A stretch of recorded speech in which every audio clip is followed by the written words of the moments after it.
Accompagnée par son mari, Catherine Fabre vient en consultation à l'hôpital Saint-Éloi au moins une fois par an. Ici, il y a 12 ans, l'équipe du pôle digestif lui a diagnostiqué une obésité chronique. C'est ici qu'on m'a dit que j'étais malade pour la première fois. Voilà. Et moi, curieusement, ça m'a libérée. Voilà. Parce que enfin, j'avais une explication et malgré tous les efforts que je faisais, je ne maigrissais pas et je ne comprenais pas pourquoi. Et là, enfin, j'ai eu une explication logique et ça a été vraiment une délivrance. Depuis l'enfance, Catherine lutte contre son poids. 40 ans de régime, une multitude de sports, des heures de vélo, de musculation. Malgré ses efforts, l'obésité s'installe et avec elle, les moqueries et les regards culpabilisants. Vous ne pouvez pas vous habiller? Non. Vous n'avez pas le droit de manger? Vous n'avez pas le droit de sortir? Vous n'avez pas le droit d'être vu parce que ça dérange. Ça commence à faire beaucoup de vous n'avez pas le droit de.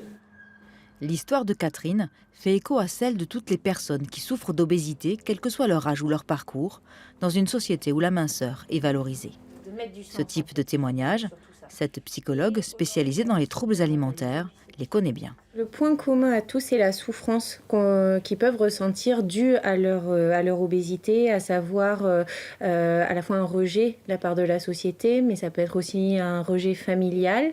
L'estime de soi est souvent très faible. Ce sont des personnes qui déjà ont du mal à se regarder dans le miroir, ou alors quand elles s'autorisent à se regarder dans le miroir, c'est un mauvais message qui est renvoyé. C'est en partant de ce constat que la Ligue contre l'obésité a mis en place en 2016 une plateforme nationale d'appel. Par mail ou téléphone, les coordinateurs conseillent, encouragent et orientent vers les professionnels de santé qui peuvent prendre en charge les personnes obèses comme elles doivent l'être. Je recueille les appels à l'aide, ce que nous on appelle les appels à l'aide, c'est-à-dire les personnes se sentent coupables d'être en situation d'obésité et les professionnels de santé ne sont pas formés pour les accompagner. Donc effectivement, ils sont laissés...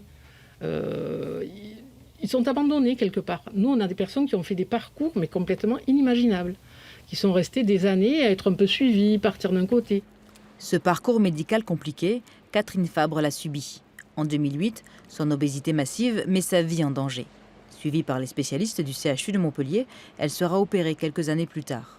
Une réduction d'estomac qui lui a permis de perdre une quarantaine de kilos. Mais accepter son obésité comme une maladie n'a pas tout réglé. C'est bien beau quand vous disent tu es malade, c'est une maladie.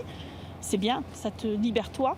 Mais si la société ne l'entend pas comme ça, tu restes un paria et tu restes stigmatisé et tu restes complètement culpabilisé. Reconnue comme une maladie par l'Organisation mondiale de la santé il y a plus de 20 ans, l'obésité est toujours associée en France aux campagnes Nutrition Santé et à leur célèbre slogan « Mangez moins, bougez plus ». Des campagnes de prévention qui n'ont pourtant pas diminué le taux d'obésité. Pour l'obésité, il faut vraiment sortir de ces messages culpabilisants.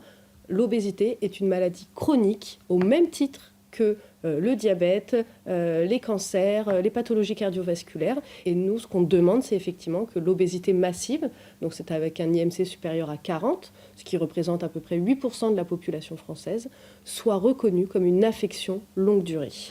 Faire reconnaître l'obésité comme une maladie longue durée et changer le regard de la société sur les personnes qui en souffrent, cet objectif de la Ligue contre l'obésité est pour Catherine Fabre le combat d'une vie.